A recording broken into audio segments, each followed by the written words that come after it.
الله أكبر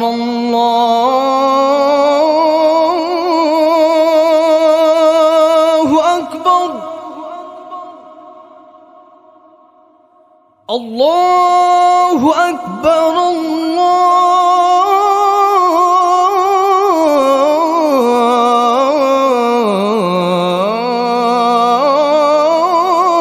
الله أكبر। আমাকে আসন্ন রমজান উপলক্ষে একটি প্রাথমিক দার্স দেওয়ার জন্য বলা হয়েছে। বলা বাহুল্য যে আমরা সবাই রমজান আসছে এটা নিয়ে বেশ উৎফুল্ল, এবং আমি দোয়া করি যে আল্লাহ আমাদেরকে আবার এই মাসটি প্রত্যক্ষ করার সৌভাগ্য দান করুন, এবং এই মাসের আগে এবং মাস চলাকালীন সকল ইবাদত যেন আল্লাহ কবুল করে নেন। এবং আরো দোয়া করি যে আমাদের সবাই এবং আমাদের পরিবারের সকলে যেন এই বছরের লাইলাতুল কদরটা পাই ইনশাআল্লাহ। আমি আজকে আপনাদের সাথে কোরআনে কিভাবে রমজান নিয়ে আলোচনা করেছে তা আলোকপাত করতে চাই। বিশেষত এই আয়াতের মাঝে যত রত্ন লুকিয়ে আছে, আল্লাহর তরফ থেকে যে এই আয়াত কত উপহার দেওয়া হয়েছে তা গণনা করে শেষ করা যাবে না। আমি আপনাদের সাথে কিছু শেয়ার করতে চাই ইনশাআল্লাহ। কেন?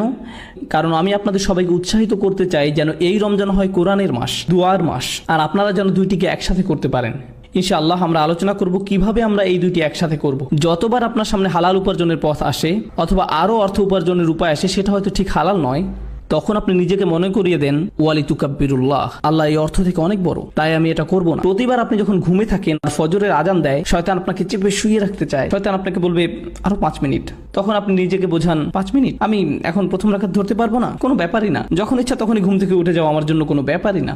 এরপরে যে জিনিসটা আপনি জানেন সেটা হলো সকাল 10টা। যখন এরকম হয় তখন আপনি বলুন ওয়ালি তুকাব্বিরুল্লাহ, আল্লাহ আমার থেকে বড়, আমার ঘুমের থেকেও আল্লাহ বড়। এটার অর্থ এটাই, আল্লাহকে সবচেয়ে বেশি প্রায়োরিটি দেওয়া। আমার নিজের আকাঙ্ক্ষা, আমার নিজের সালা, আমার নিজের অলসতা, নিজের লালসা, নিজের ক্ষুধা, লোভ, এগুলো থেকেও আল্লাহকে বেশি প্রায়োরিটি দেওয়া জীবনে।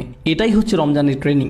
ওয়ালি তুকাব্বিরুল্লাহ আলা মা হাদাকুম ওয়ালা আল্লাকুম তাশকুরুন। আর আয়াতটি শেষ হলো এইভাবে যেন আমরা কৃতজ্ঞ হতে পারি। প্রশ্ন হলো কিসের জন্য কৃতজ্ঞ? আয়াত শুরু হয়েছে রমজান মাস, আর এই মাসেই কোরআন নাজিল হয়েছে, অর্থাৎ প্রথমে যে নিয়ামতের জন্য আমরা আল্লাহর কাছে কৃতজ্ঞ থাকবো সেটা কি? কোরআন। যেন আপনি কোরআনকে সত্যিকারের কদর করতে পারেন। এই দেখে ধরুন আমি আপনার বাসায় গেলাম আর আপনাকে একটা উপহার দিলাম, এই দেখো আমি এটা তোমার জন্য কিনেছি। আমি হয়তো আপনার জন্য ছোট একটা ক্রিস্টালের জিনিস কিনেছি। পাকিস্তানিরা আবার ক্রিস্টালের জিনিস খুব পছন্দ করে। আপনি বললেন বাহ, এটা তো খুব সুন্দর, ধন্যবাদ, তারপর দূরে ছুঁড়ে ফেলে দিলেন। এটা কি অপমানজনক নয়? আমি আপনাকে একটা উপহার দিলাম আর আপনি কি করলেন? আমার সামনেই ধন্যবাদ দিয়ে সেটা ছুঁড়ে ফেলে দিলেন। অথবা ধরুন আমি বললাম হেই, আমি তোমার জন্য একটা বই কিনেছি, মনে হয় তুমি পছন্দ করবে। আপনি এক টুকরো কাপড় নিলেন এবং সেটাকে পেঁচিয়ে একেবারে ফ্রিজের উপরে তুলে রাখলেন। আমি এইভাবে রাখার জন্য আপনাকে বইটি দেইনি। কেন দিলাম বইটি আপনাকে? যেন আপনি এটা পড়তে পারেন। আপনি এই উপহারের জন্য সন্তুষ্ট নন, বুঝলেন? আল্লাহ বলছেন যেন তোমরা কৃতজ্ঞ হতে পারো, যেন আপনি এমনভাবে কোরআন কদর করতে পারেন যেমন আপনি আগে করেননি। রমজান যখন শেষ হয়ে যাবে তখন মনে হবে আপনি কোরআনের সাথে একটা নতুন সম্পর্ক গড়লেন। আপনি এটাকে কখনোই আর সরিয়ে রাখতে পারবেন না।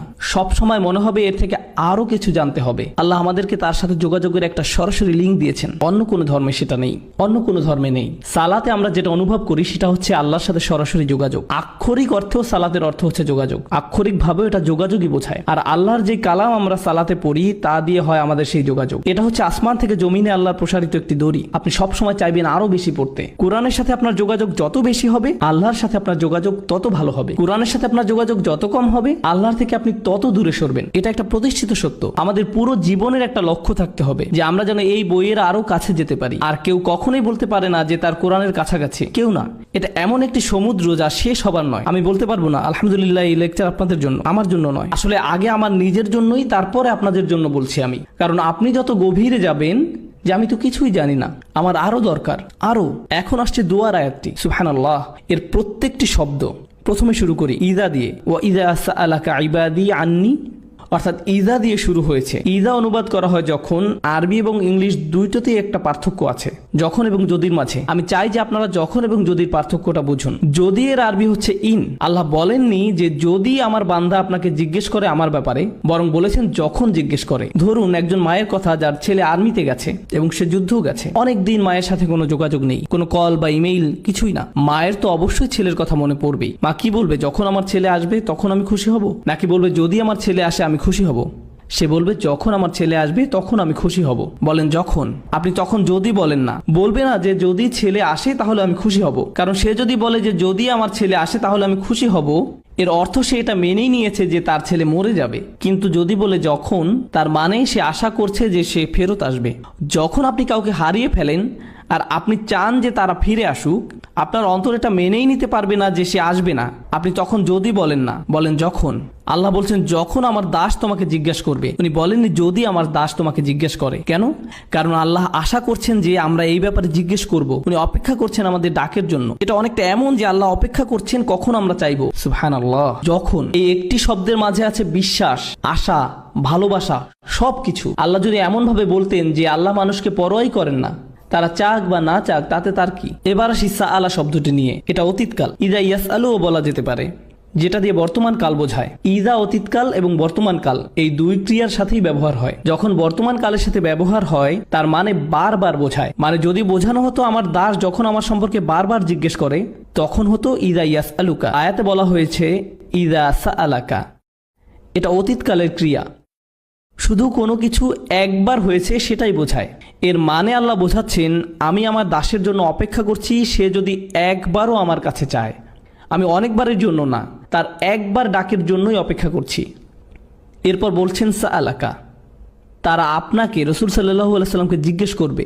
কোনো সাহাবী বলতেন যে আমি আল্লাহ সম্পর্কে আরও জানতে চাই। তো কাকেই জিজ্ঞাসা করবেন? কাকেই জিজ্ঞাসা করবেন? রাসূল সাল্লাল্লাহু আলাইহি সাল্লামকে। এরপর আল্লাহ বলছেন সাআলাকা ইবাদি, বলেননি যে সাআলাকা হাউলা, সাআলাকাল্লাযীনা আমানু, যারা বিশ্বাস করে তারা জিজ্ঞেস করলে, সাআলাকাল মুমিনুন, মুমিন বান্দারা জিজ্ঞেস করলে, সাআলাকাল মুসলিমুন আসহাবু। তিনি বলছেন ওয়া ইযা সাআলাকা ইবাদি, আমার দাসেরা, আমার দাসেরা। উনি বলেননি যে ইবাদুনা বা ইবাদাল্লাহ, বলেছেন ইবাদি। শেষের এই ই দিয়ে বোঝায় আমার দাস। আল্লাহ কোরআনে সে, আমরা, আমি এগুলো ব্যবহার করেছেন বিভিন্ন সময়। আমি, কখনো উনি আমি ব্যবহার করেন, কখন উনি আমি ব্যবহার করেন যখন হয় উনি বেশি ভালোবাসা দেখান অথবা বেশি রাগ প্রকাশ করেন। শুধু এই দুই প্রেক্ষাপটে। আপনি যদি কোরআনের একটি আয়াত পড়েন যাতে আমি ব্যবহার করেছে, সেক্ষেত্রে দেখবেন হয় আল্লাহ অসম্ভব ভালোবাসা দেখিয়েছেন অথবা প্রচণ্ড রাগ দেখিয়েছেন। সাধারণ কোনো ক্ষেত্রে সেরকম হয়নি। এটা হচ্ছে এমন আয়াত যাতে অসম্ভব ভালোবাসা দেখিয়েছেন। তাই উনি বলছেন ইবাদি, ইবাদুনা বলেননি, আমার দাস বলেছেন। আমরা অনেক সময় আমাদের কাছের কেউ দূরে থাকলেও বলি আমার ভাই, আমার বোন, আমার বাবা, আমার মা। এর মানে এই না যে আপনি ওদের মালিক। এ দিয়ে তাদের প্রতি আপনার ভালোবাসাটার প্রকাশ পায়। যখন আপনি কারোর জন্য ব্যবহার করেন, এক্ষেত্রে তারা হচ্ছে আল্লাহর দাস। এমন হতে পারে এরা হয়তো আল্লাহর ইবাদতই করেনি। এখন তারা কার কাছে জিজ্ঞেস করেছিল? দেখি আপনাদের মনোযোগ কেমন আছে। তারা কি আল্লাহর কাছে সরাসরি জিজ্ঞেস করেছিল নাকি রাসূলুল্লাহ সাল্লাল্লাহু আলাইহি সাল্লামের কাছে জিজ্ঞেস করেছিল? তারা রাসূল সাল্লাল্লাহু আলাইহি সাল্লামের কাছে জিজ্ঞেস করেছিল। এখন আমি অর্থটা আবার বলি, যখন তারা আমার সম্পর্কে জিজ্ঞেস করে তাহলে তাদেরকে বলো আমি নিকটে। আয়াতে কিন্তু বলা হয়নি তাদেরকে বলো, আয়াতে বলেছে ফাইন্নী করিব। যখন তারা আমার সম্পর্কে জিজ্ঞাসা করে তখন আমি একদম কাছে, তখন আমি একদম কাছে।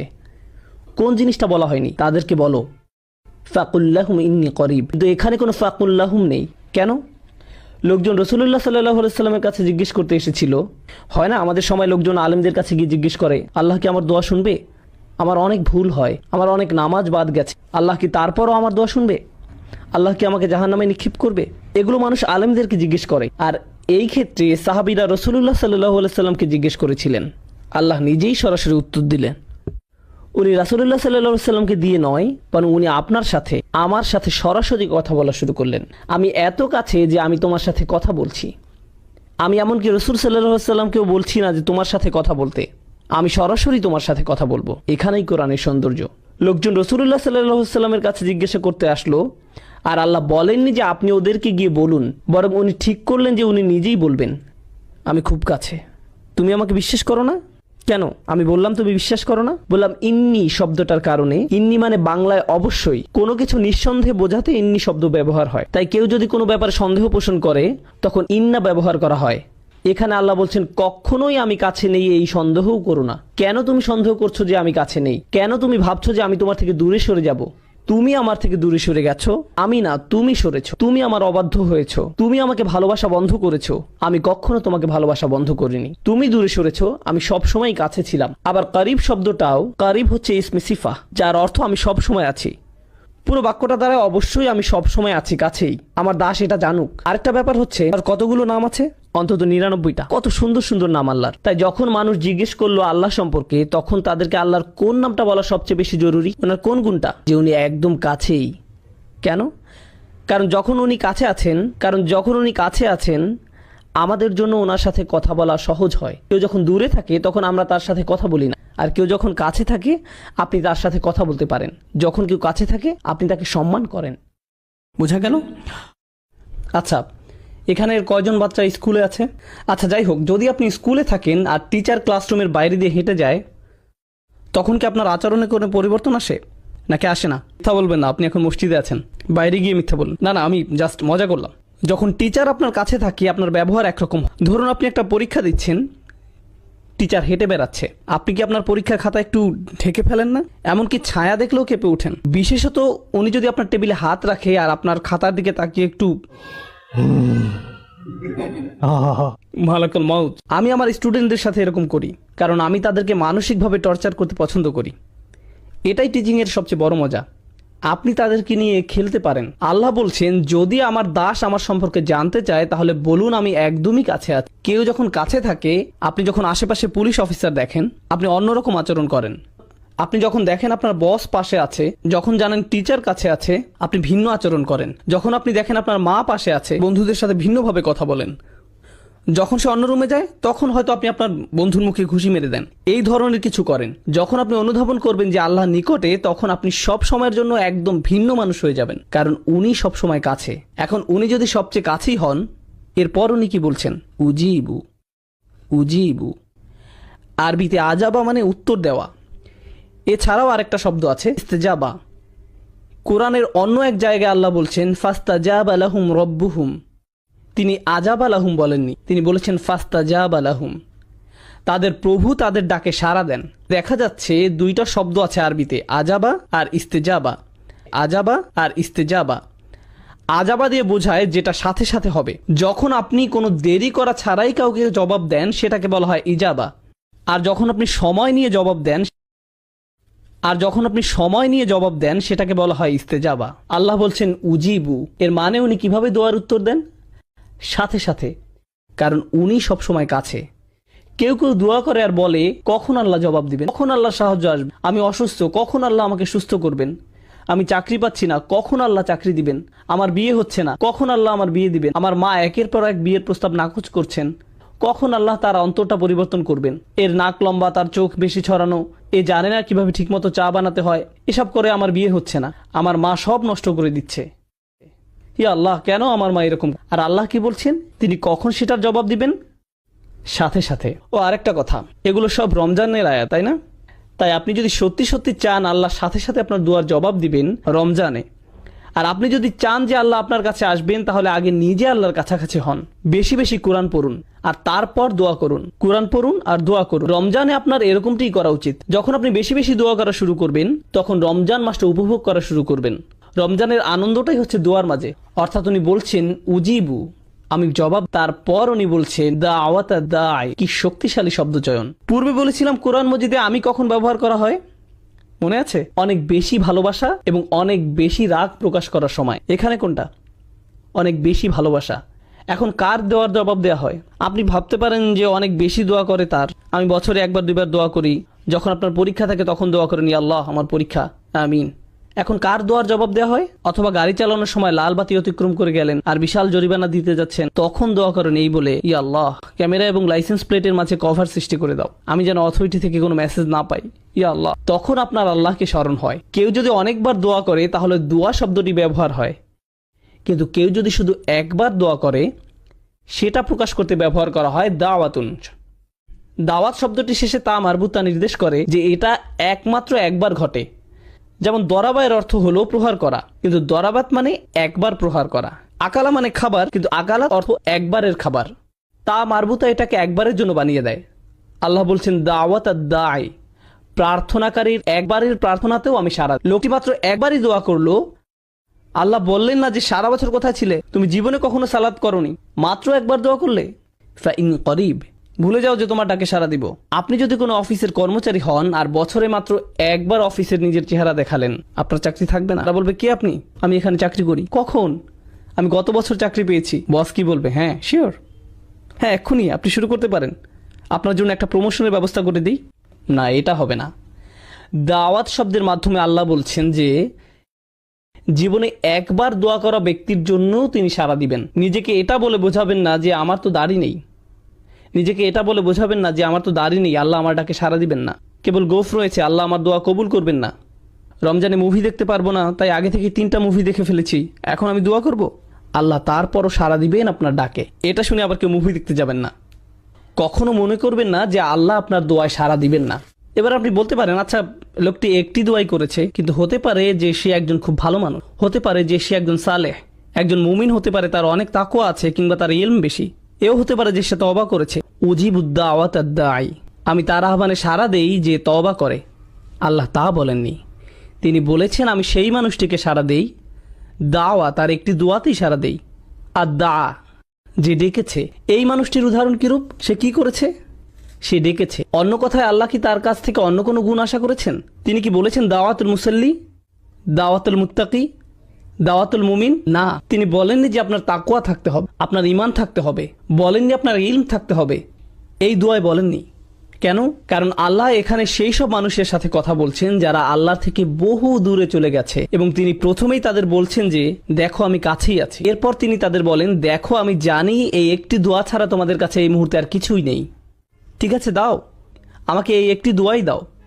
যদিও তুমি একজন দায়ী, শুধুই একজন আহ্বানকারী, তোমার জন্য আমার কাছে আর কোনো বিবরণ নেই। আমি তোমাকে এখনো পর্যন্ত একজন সালেহ ডাকতে পারি না, মুসলিম ডাকতে পারি না, মুমিন ডাকতে পারি না, আমি তোমাকে কিছুই ডাকতে পারি না। আমি শুধু তোমাকে রেখেছি একজন দায়ী হিসাবে, একজন আহ্বানকারী। সুবহানাল্লাহ, সেটি কোনো যোগ্যতাই নয়। আরও আগানোর আগে বলে রাখি, আমি বলেছিলাম কখনো একজন বসের 500 জন কর্মচারী থাকে, সে কি তাদের সকলের নাম জানে? না। বিশেষ করে সেই কর্মচারীকে যে তাকে পুরো জীবনে মাত্র একটি ইমেইল করেছে, একটি ইমেইল, কিভাবে সে তাকে মনে রাখবে? কর্মচারীটি যদি তাকে টেক্সট মেসেজ পাঠায়, সে জানবে না নাম্বারটি কোথা থেকে এসেছে। আল্লাহ বলেননি উজিবুদ্দাওয়াত আদ-দাঈন, তিনি বলেছেন উজিবুদ্দাওয়াত আদ-দাঈ। এই শব্দটির মধ্যে থাকা আলিফলাম তাকে মারিফা বানিয়ে দেয়, অর্থাৎ যথাযথ এবং নির্দিষ্ট করে দেয়। অন্যভাবে বলা যায়, যে কেউ আল্লাহকে ডাকে, আল্লাহ বলেন না যে কোনো একজন শুধুই ডেকেছে, তিনি বলেন সেই জন আমাকে ডেকেছে, সেই নির্দিষ্ট মানুষটি। আপনি আল্লাহর কাছে নির্দিষ্ট, তিনি আপনাকে বিশেষভাবে ব্যক্তিগতভাবে চিনেন। কোনো ডাক্তার আপনার নাম মনে রাখতে পারবে না যদি তাকে দিনে 100টা রোগী দেখতে হয়। সে এভাবে বলে চেষ্টা করবে, মুহাম্মদ কেমন আছো, চলে এসো। সবাই মোহাম্মদ, অন্তত সম্ভাবনা তো আছে। সে আপনাকে নামে চিনতে পারবে না। আপনি জানেন আমি মানুষের সাথে মিশি, অল্লাহে আমি তাদের সাথে মিশি। তখন আমি বলটা মরেছিলাম। একজন বয়স্ক ব্যক্তি আমার কাছে এলেন, বললেন বেটা কেমন আছো? আমার মনে পড়ে তুমি খুব ছোট ছিলে, তখন মসজিদের ভিতর ছোটাছুটি করতে। আমি তখন মনে মনে ভাবছি, হায় আমি তো টেক্সাসে থেকে, কিন্তু মুখে বললাম জি আমার মনে আছে। আমি কথা চালিয়ে গেলাম। আল্লাহ আজ্জা ওয়া জাল্লা নির্দিষ্ট রূপ পর্যন্ত চিনেন। আপনি হয়তো বলবেন কোম্পানির সিইও কিভাবে আমার নাম জানবে? আমি তো শুধুই একজন নিরাপত্তা কর্মী। তার অবস্থান কত উঁচুতে আর আমি কত নিচু পর্যায়ে। কিভাবে একজন প্রেসিডেন্ট তার দেশের একজন অধিবাসীকে চিনবে? কিভাবে এটি সম্ভব? আপনারা সবাই যদি আমার কাছে এসে নিজেদের নাম বলেন, আমার কি মনে থাকবে? আমি জানি না, সত্যি আমি জানি না। কারো কাছে যদি আমার ফোন নাম্বার থাকে, প্লিজ কেউ ফোন নাম্বার নেবেন না, কিন্তু যদি থেকে থাকে, যদি আমাকে একটা SMS পাঠান আর আমার কাছে নাম্বারটি সেভ করা নেই, আমি কি জানবো এটা কে পাঠিয়েছে? আমি জানবো না কে পাঠিয়েছে। যখন আপনি আল্লাহকে ডাকেন, আল্লাহ বিশেষভাবে আপনাকে জানেন এবং তিনি তৎক্ষণাৎ আপনাকে সাড়া দিতে চান। তিনি আপনার সাথে তখনই নতুন সম্পর্ক শুরু করতে চান। গতকাল যা হয়েছে তা হয়ে গেছে, আজ থেকে শুরু করুন। আপনি আজই মুসলিম হয়ে উঠুন, আজ থেকেই আল্লাহকে ডাকতে থাকুন। উজিবু দাওয়াত আদ-দাঈ। এবার যে প্রশ্নটি আপনাদের আগে করেছিলাম, যে সমস্যাটি আপনাদের দিয়েছিলাম, সেটা ছিল যে ধরুন আপনি একজন গুরুত্বপূর্ণ মানুষের সাথে দেখা করতে চান, সেটি কার শিডিউল হবে, আপনার নাকি গুরুত্বপূর্ণ ব্যক্তির? গুরুত্বপূর্ণ ব্যক্তিটির। শিক্ষামন্ত্রীর সাথে দেখা করতে চাইলে আপনি তার মন্ত্রণালয়ে হেঁটে গিয়ে তাকে বলবেন না যে হেই চলুন আপনার সাথে আমার 1 মিনিট কথা আছে। আমি ডিসিতে গিয়ে বলবো না যে ওবামার সাথে আমার পিৎজার স্লাইস খাওয়া প্রয়োজন। আপনি এমনি এমনি প্রেসিডেন্টের কাছে যেতে পারবেন না। আপনি যদি একজন কর্মচারী হন, যেমন কেউ যদি আগে মাইক্রোসফটে কাজ করতো যখন বিল গেটস ছিল, আপনি বলবেন হেই বিল আমার সাথে পিৎজা খাবে? আপনি সেটা করবেন না। আপনার জন্য তার সময় নেই। আল্লাহকে ডাকার ভালো সময় কোনটি? মানুষ বলে কোন সময়টি আল্লাহর কাছে দোয়া করার জন্য উত্তম, তাই বলে। আর অবশ্যই আমরা রমজান নিয়ে কথা বলছি। তিনি কি বলেন এই ব্যাপারে? তিনি বলেন উজিবু দাওয়াত দাঈ ইজা, যে কোনো সময়, যে কোনো সময়, দাআনি, যখনই সে ডেকেছে, যখনই তুমি আমাকে ডাকবে তখনই আমি তোমাকে সাড়া দিব। সকালে ডাকো আমি সাড়া দিব, বিকেলে ডাকো আমি সাড়া দিব, ঘুমোতে যাওয়ার আগে ডাকো আমি সাড়া দিব। সুবহানাল্লাহ। সম্পূর্ণ আয়াত নয়, এটি আয়াতের প্রথম অংশ। আমি তোমাকে সাড়া দিব যখনই তুমি আমাকে ডাকবে। এটি আল্লাহর আহ্বান। এটা কিভাবে হয় যে আমরা এই আহ্বানকে উপেক্ষা করে যাই? কিভাবে একজন মানুষ আল্লাহর বাণী শুনে দোয়া না করে থাকতে পারে? আমি বুঝতে পারি না। তারপর তিনি বলেন এতক্ষণে আমি তোমাকে আহ্বান করলাম, আমার আহ্বান হলো আমি তোমার কাছেই আছি, আমি যে কোনো সময় তোমার ডাক শুনতে প্রস্তুত। যদিও তুমি একবার দোয়া করো, তারপরও আমি তোমার কথা শুনবো। দোয়া ছাড়া তোমার আর কোনো ইসলামিক গুণ না থাকলেও আমি তা তবে তোমার কি করা উচিত? আল্লাহ আপনার জন্য এত সব করছেন, আপনি তার জন্য কি করবে? তিনি বলেন ফালিয়াস্তাজিবু লি। আগে দুইটা শব্দের কথা বলেছিলাম, আজাবা আর ইস্তেজাবা। ইস্তেজাবা মানে হলো উত্তর দেওয়ার চেষ্টা করা। কেউ আমাকে বললো ভাই আপনার সাথে লাঞ্চ করতে চাই, আমি বলবো আমি সময় বের করতে চেষ্টা করব। আমি জানি না আমি এটা পারবো কিনা। চেষ্টা করার মানে আপনি সফল হতেও পারেন, আবার ব্যর্থও হতে পারেন। আল্লাহ বলেন ফালিয়াস্তাজিবু লি, তাদের অন্তত আমাকে সাড়া দেওয়ার চেষ্টা করা উচিত। তোমরা আমার কাছে কিছু জিনিস চাইছো, আল্লাহ বলেন তোমরা আমার কাছে ভালো চাকরি চাইছো, স্বাস্থ্য কামনা করছো, তোমাদের সন্তানদের নিরাপদে রাখতে বলছো, তোমাদের বাবা মায়ের জন্য আমার কাছে চাইছো, একটা বাড়ি চাইছো, তোমরা আমার কাছে সব কিছু চাইছো। আমিও তোমাদের কাছে কিছু আশা করছি। আমার চাওয়া বিষয়গুলোর ব্যাপারে তোমরা কি করবে? ফালিয়াস্তাজিবু লি, তাদের উচিত আমার ডাকে সাড়া দেয়া, তাদের উচিত আমাকে সাড়া দেয়া। এখন ব্যাপারটি হলো ফাতিহায়, সূরাতুল ফাতিহা, আমরা আল্লাহর কাছে কি চাই কেউ জানেন? আমরা চাই পথ প্রদর্শন, কিন্তু আল্লাহ আমাদের কাছে কি চান? ইবাদা। ইয়াকা নাবুদু ওয়া ইয়াকা নাস্তাইন। নাস্তাইন মানে আমরা সাহায্য চাই, কিন্তু আল্লাহর কাছে কিছু চাইবার আগে আমরা তার জন্য কি করব? আমরা তার জন্য কি করব? ইয়াকা নাবুদ, তিনি আমাদের জন্য কি করবেন? ইস্তিআনা, তিনি আমাদের সাহায্য করবেন। তাহলে আপনি আল্লাহর জন্য কি করবেন সেটা প্রথমে আসা উচিত, আর দ্বিতীয়ত আসবে আপনি নিজের জন্য যা চান। কিন্তু রমজানের এই আয়াতগুলোতে তিনি বলেন আমি তোমাকে সাড়া দিব যখনই তুমি আমাকে ডাকবে। এরপরে তিনি বলেন তোমার উচিত আমাকে সাড়া দেয়া। তিনি বলেননি আমাকে সাড়া দিলে পরে আমি তোমাকে সাড়া দিব। সুবহানাল্লাহ। এমনকি তিনি নিজেকে দ্বিতীয় পজিশনে রেখেছেন, এবং এই আয়াতে প্রথমে রেখেছেন আপনাকে আর আমাকে, তিনি নিজেকে রেখেছেন দ্বিতীয় পজিশনে। ফালিয়াস্তাজিবু লি, তাদের উচিত আমার প্রতি সাড়া দেয়া, খাঁটে ঈমান আনা, আমাকে প্রকৃত রূপে বিশ্বাস করা তাদের উচিত। লাআল্লাহুম ইয়ারশুদুন, যাতে তারা সরল পথে পরিচালিত হতে পারে, তারা যেন নিজেদের বদলে নিতে পারে। সুবহানাল্লাহ। রমজানের এই কিছু আয়াত আপনাকে পরিবর্তন করে দিতে পারে, রমজান সম্পর্কে আপনার দৃষ্টিভঙ্গি সম্পূর্ণ বদলে দিতে পারে।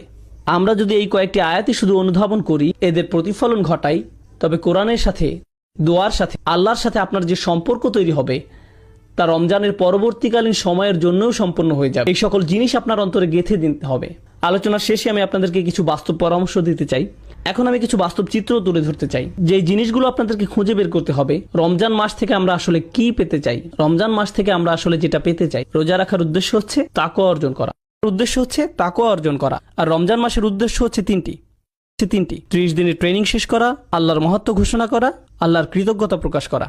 ওয়ালিতুকাব্বিরুল্লাহ আলা মা হাদাকুম ওয়ালিতুকমিলুল ইদ্দাহ ওয়ালিতুকাব্বিরুল্লাহ আলা মা হাদাকুম কুম তাশকুরুন। রমজানের 3টি গোল। এখন আমি আপনাদেরকে বলি তাকওয়ার পথে মূল বাধা কি হতে পারে। আপনারা যেখানে বাস করছেন, যেমন কাতার, দুবাই, খালিজ, আরব বিশ্ব বা মুসলিম বিশ্বের মাঝে, আপনার জন্য, আপনার সন্তানের জন্য সবচেয়ে ভয়ের ব্যাপার হচ্ছে বস্তুবাদ।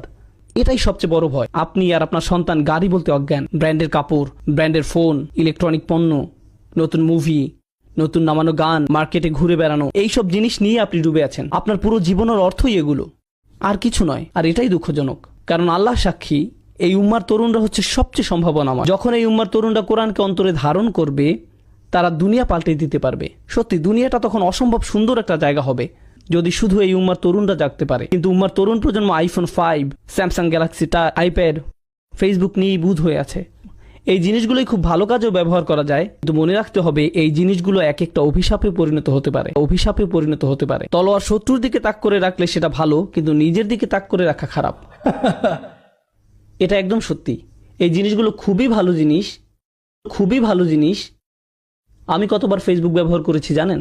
একবারও না। হ্যাঁ, সেখানে আমার ছবি আছে, আমার উক্তিও হয়তো আছে, কিন্তু আমি নিজে কখনো সেটা ব্যবহার করিনি। মাঝে মাঝে কেউ বলে ব্রাদার আপনি কখনো টুইটারে জবাব দেন না।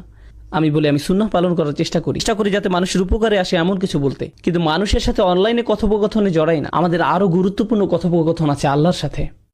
আসলে কি আপনারা এত কথা চালাচালি করার সময় আছে?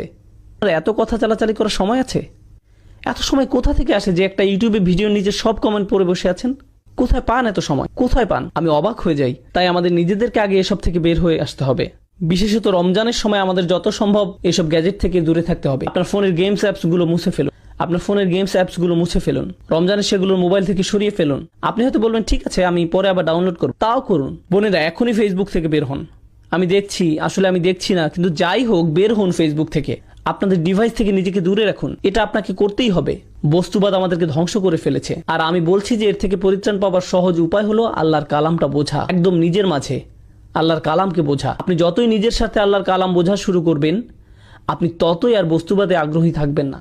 তা দিয়ে তখন আর আপনার আত্মার ক্ষুধা মিটবে না, আপনি শূন্যতা অনুভব করবেন। খালি কোরআন থেকে আনন্দ পাওয়ার চেষ্টা করুন, যেটা আগে করেননি। আপনি যখন কোরআন পড়েন তখন আপনি আল্লাহর সাথে কথা বলেন, তাই না? আর বেশি কি চাই আমরা? এখন আপনাদেরকে বিশেষভাবে কিছু বাস্তব পরামর্শ দিব, যদিও বস্তুবাদের এই সমস্যা সর্বত্রই, কিন্তু আমি খেয়াল করেছি মার্কেটে বা এই ধরনের জায়গায় সবাই পঙ্গপালের মতো ছুটছে। আমি তাদের উপর রাগ করি। খালি আমার যেটা মনে হয় সেটা হলো তাদের হাতে কোরআন তুলে দেয়নি। খালি আমার যেটা মনে হয় সেটা হলো আমরা তাদের হাতে কোরআন তুলে দেইনি, আমরা খুশি হবার মতো কিছু তাদের হাতে তুলে দেইনি। এটা আমাদের দোষ। এখন আসছি শেষ অংশে, বিশেষত দর্শক সারির অভিভাবকদের জন্য কিভাবে আপনি আপনার রমজানকে ভালোভাবে কাজে লাগাতে পারেন সেটার কিছু টিপস। এখানে উপস্থিত সকলের রমজান নিয়ে কিছু লক্ষ্য থাকা দরকার। আমার পরামর্শ হলো আপনি কিছু ছোট সূরা মুখস্থ করতে পারেন। ছোট সূরা বলতে বোঝাচ্ছি 1-1.5 পাতার সূরা, কয়েকটি, যদি পারেন 4টি অথবা 2 থেকে 4টির মতো। এবং আপনি একা না, আপনি আপনার পরিবার সহ এটি করুন। আপনার সন্তানরা করুন, স্ত্রী করুক, স্বামী করুক, যে আগে করবে সে 2 সিরিয়াল পাবে। এখন দেখা যাবে বাবাই সবার আগে করে ফেলবে, কিন্তু যাই হোক করুন, কোরআন মুখস্থ করুন পরিবার হিসাবে। এটিকে একটি পারিবারিক প্রজেক্ট বানিয়ে ফেল, যে চলো আমরা সবাই সূরাটা মুখস্থ করি। এই যে পুরো পরিবার মিলে আল্লাহর কালামের কাছে আসার প্রক্রিয়া, এটা একটা অসাধারণ ব্যাপার। আমার পরামর্শ হচ্ছে মুসাব্বিহাত, এগুলো মুখস্থ করতে পারেন। আপনি হয়তো সূরা জুমআ, মুনাফিকুন, তাগাবুন, এই সূরাগুলো, অন্ততপক্ষে এই 3টি সূরা অসাধারণ সূরা এবং ঈমান বাড়ানোর জন্য খুবই সহায়ক। পরে যেই কাজটি করবেন রমজানে, আমার পরামর্শ যেই সূরাগুলো মুখস্থ করলেন সেগুলোর দার্স শোনা। আপনি আপনার পরিবার সহ এটি করুন, ওই সূরাগুলোর উপর লেকচার এবং ব্যাখ্যা শোনা। আমি যেই সূরাগুলো আপনাদেরকে বললাম সেগুলোর সূরা 62, 63 এবং 64, এগুলো সূরার ক্রম নাম্বার। আমি এই সূরাগুলো একটি বিশেষ কারণে বেছেছি, কারণ এই সূরাগুলো সেই মুসলিম উম্মাহ সম্পর্কে যারা তাদের ঈমান হারাচ্ছে, এবং এই সূরাগুলোর মধ্যে দিয়ে আল্লাহ ঈমান আবার পুনর্নির্মাণ করছেন। এই সূরাগুলোর আলোচ্য তাই, যখন একটা উম্মার ঈমান দুর্বল হচ্ছে, আল্লাহ সেটিকে আবার শক্ত করছেন আর মুনাফিকের হাত থেকে রক্ষা করছেন, আর তিনি তাদের ঈমানের আসল ফল দেখাচ্ছেন। এই কারণে এই সূরাগুলো সুন্দর আর মুখস্থ করাও সহজ। সূরাগুলোর নাম কি বলুন তো, দেখি আপনাদের মনোযোগ কেমন।